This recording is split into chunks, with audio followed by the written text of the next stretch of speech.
I guess my life started off pretty different than the way it is now.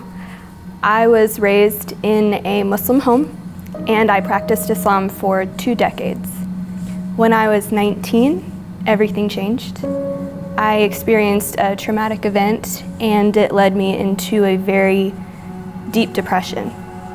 I was diagnosed with severe anxiety and PTSD, and eventually my use of prescription medication became heavier and heavier and heavier. Little did I know that that would lead to a spiral of addiction that I would lose control over. It was during this time that I tried relying on the God that I had grown up believing in, and I cried out to him for help, but he was silent. And eventually I gave up hope, and I gave up on God. I was about to give up on life, but then something happened. I met this young girl in college, and she would speak about this God who loved her, and a God who heard her prayers and then would answer them. And I had never heard of anything like it before. And it made me question my God, and it made me hurt. That was what led me to walk away from Islam and to walk towards the God who spoke. One day, this same friend invited me to church with her.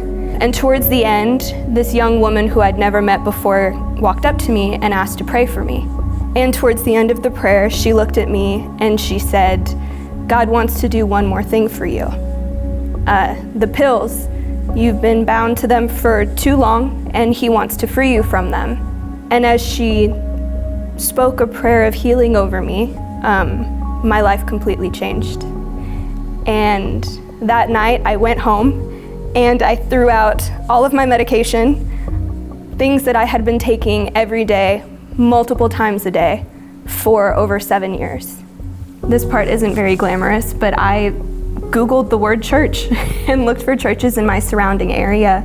And at the time, Freedom Church was the only place that had an evening service. So one of the pastors walked up to me and he began to speak promises of healing and of restoration and of salvation for my family. God gave me a fresh start and a new beginning. He saved my life, and then he completely changed it. My name is Chand, and these are my scars.